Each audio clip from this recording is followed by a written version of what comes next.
Pikir ini penting untuk kita miliki, ya. Terutama di kami gejolak banyak, jadi harus tenang. Kalau nggak tenang, repot. Menghadapi rekan-rekan kerjanya beliau waktu itu, saya harus tenang. Karena otak dan pikirannya rohnya berantakan. Jadi kalau kita berantakan, repot. Jadi menghadapi orang yang berantakan, kita harus tenang. Karena kita bisa terpengaruh berantakan, ya. Jadi itu berantakan sekali itu. Jadi bagaimana caranya supaya tenang? Kita baca satu ayat, saya bacakan aja deh. Pikul aku kiat kepasan dan belajarlah kepadaku, karena aku lemah lembut dan rendah hati, dan jiwamu akan mendapat ketenangan. Dan jiwamu saya pakai kata kamu gitu, dan kamu akan mendapat ketenangan. Jadi kalimatnya adalah pikul aku kiat kepasan, ini Matius 11 ayat 9. Dan belajarlah kepadaku, karena aku lemah lembut dan rendah hati, dan jiwamu dan kamu akan mendapat ketenangan. Jadi supaya tenang, anak kalimat sebelumnya. Yang pertama, pikulah yang pasang dan belajar kepadaku. Ada kata dan berarti dua hal, ya. Nah, dihubungkan dengan kata dan berarti dua hal. Hal yang pertama, masalah memikul, dan yang kedua adalah lemah lembut. Jadi saya bikin di sini dua cara supaya tenang.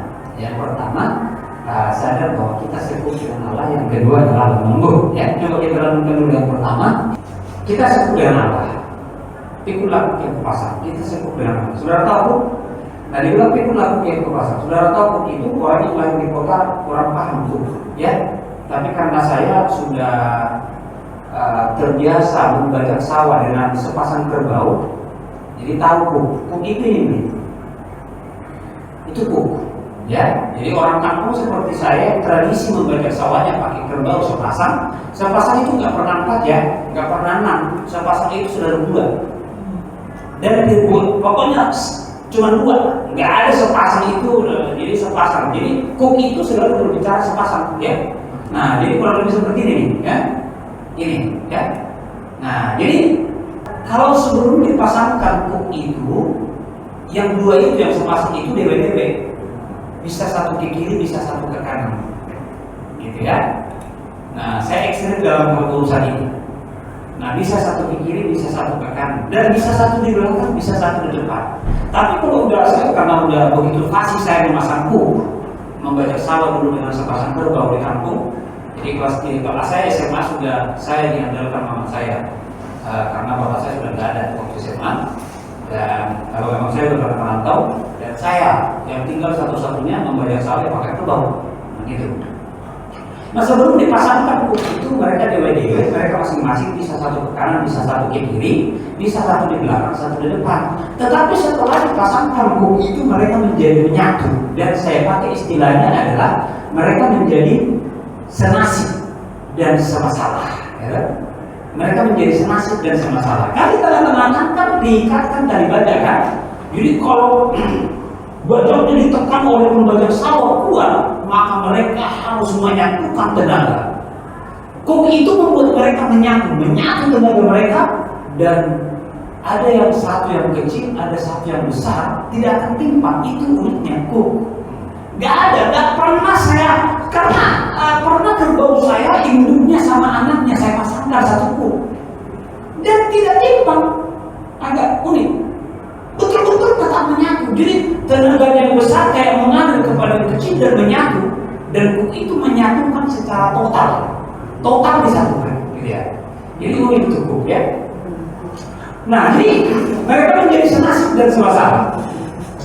Nah, yang memasang kuk itu bukan kita, tetapi Tuhan Yesus. Jadi yang berkehendak tentang kuk itu adalah mana ini? Ya, kuk itu adalah kehendak Allah, bukan kehendak kita. Jadi saya sharing kepada orang, salah satunya pendeta GKPI, langsung dibilang iya harus seperti kita dengan Dewan Pendiri. Alamak, kawan ini baru kemarin saya lantik di GKPI, udah mengajarin saya tentang GKPI. Masalah GKPI tanya saya.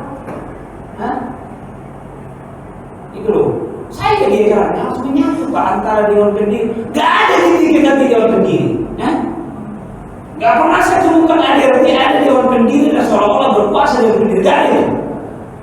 Yang mengurusin organisasi adalah Dewan Pengurus, ya pengurus. Gak pernah pendiri. Coba gigit jari kan si Amin Rais kan? Emang siapa pendirinya kan? Amin Rais. Emang dia bikin apa lagi sekarang? Nonton tidak bisa apa? Itu pendiri. Nah, jadi kalau yang lain-lain berkata pendiri itu masa lalu. Siapa yang mendirikan HKBP? Emang mereka pendiri sekarang yang mengatur HKBP mana itu? Tidak ada itu. Nah, jadi saudara-saudara, masalah satu di sini bukan manusia dengan manusia. Coba ya.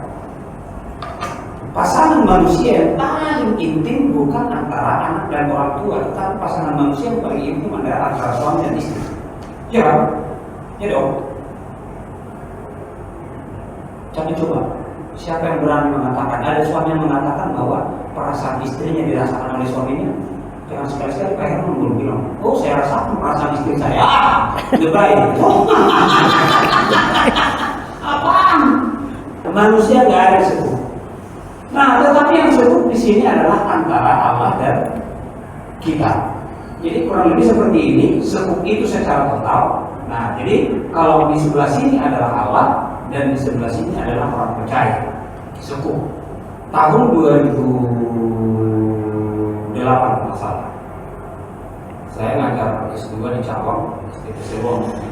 Tahu masih ada STT Sebong kan? Dan ada seorang mahasiswa, Pak, kalau Bapak bilang sekuk itu kan sama-sama senasib. Iya. Sepertinya nggak layak, nggak cocok. Kenapa? Kalau kita bermasalah dan masa kita bilang Allah bermasalah? Masa mungkin Allah bermasalah? Mana ada mungkin Allah bermasalah? Mana ada? Kan kita bernyanyi tiada mustahil bagi dia. Oh, tiada mustahil. Oh, nggak ada masalah begitu. Oke, masuk akal kamu punya pemikiran. Tapi kan kau gantung pemikiranmu tentang iman Kristen. Kenapa saya bilang gantung itu? Nah, ini kan senasib dan semasalah kan? Nah, gitu ya. Jadi, kenapa saya bilang gantung? Ketika Yesus di Taman Getsemani, dia berdoa, "Bapa, kalau boleh cawan ini berlalu daripada aku." Saya mau tanya, itu masalah? Lalu masalah. Yang akhirnya kemudian ditangkap dan disalibkan, dia bilang di kayu salib dan dia harus mati, menyerahkan nyawanya, dia harus mati di kayu salib. Bukan dia masalah. Gimana kita bilang itu gak masalah? Yang di kayu salib itu yang bermasalah itu siapa? Ya tentunya iya. Tentunya bukan Tuhan yang bermasalah, tetapi karena kita semasalah dan dia harus menanggung masalah kita. Itu makanya dia harus mati di kayu salib supaya selesai masalah itu. Jadi kalau dibilang bahwa kita sama-sama dengan Tuhan, yang masalah di mana? Salahnya di mana? Kalau Anda tidak merasa sama-sama dengan Tuhan, bahwa Anda akan menjadi juru selamat diri sendiri. Tetapi kalau kita akui Tuhan Yesus menyelesaikan masalah kita dan menanggungnya secara total di kayu salib, di mana manusia tidak akan pernah bisa menyelesaikan dosa, dan oleh karena itu dia harus tertimpa masalah, yaitu tuntutan hukum Taurat. Nah itu masalah, dan dia selesaikan itu. Makanya di kayu salib dia bilang, kalimat terakhir sebelum dia menyerahkan nyawanya, apa yang dia bilang? Sudah selesai.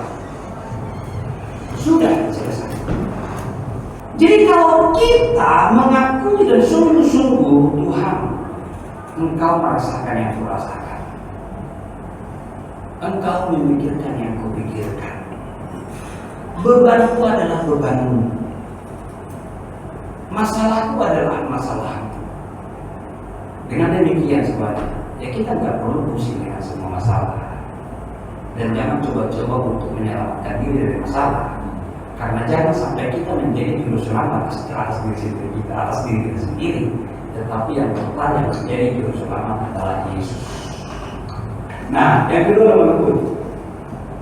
Nah, dibilang belajarlah kepada aku. Ini spesifik sekali. Belajarlah kepada aku. Anak nomor 2. Nah, lembut itu kayak karet. Karet. Nah, karet begini nih, bisa dibikin. Nah, jadi sifatnya elastis ya. Elastis. Beda dengan batu. Kalau karet, sekalipun lengannya Pak Herman begitu besar dan kuat, dibanting sekencang-kencangnya ke lantai ini, apakah dia akan rusak? Karet loh, dia jatuh, nggak bakal rusak.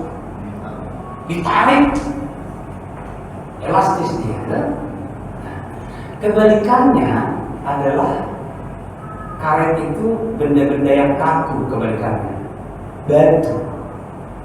batu jangan kencang-kencang, dijatuhkan pelan. Batu itu kemungkinan pecah, lantai rusak.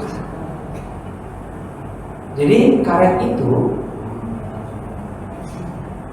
gambaran dari orang yang lembut, kebalikannya keras. Tahu kalau orang yang keras bagaikan batu yang tersentuh sedikit saja, dia pasti rusak, lecet, apa segala macam. Nah, dilempar karet itu sekuat-kuatnya ke mobil mewahnya dia, nggak bakal rusak itu catnya. Coba lempar batu kecil, langsung dia dikendengin langsung. Artinya begini saudara-saudara, orang yang keras pasti gampang rusak. Yang lebih memprihatinkan lagi, orang yang keras gampang rusak. Orang yang rusak kemana-mana pun dia merusak. Belajar kepadaku, belum percaya, nggak usah ngeyel-ngeyel, nggak usah keras-keras gitu ya, nggak usah ngotot-ngotot. Jadi saudara-saudara, elastis itu kan tidak ngotot, tidak keras. Orang Batak bilang tidak jujur, orang Jawa bilang tidak ngeyel gitu. Jadi udahlah, lalu aja. Nah, sifatnya elastis saja, gak usah ketat-ketat. Jadi tenang itu adalah jurus ampuh menghadapi semua persoalan. Ya, jurus ampuh, tenang.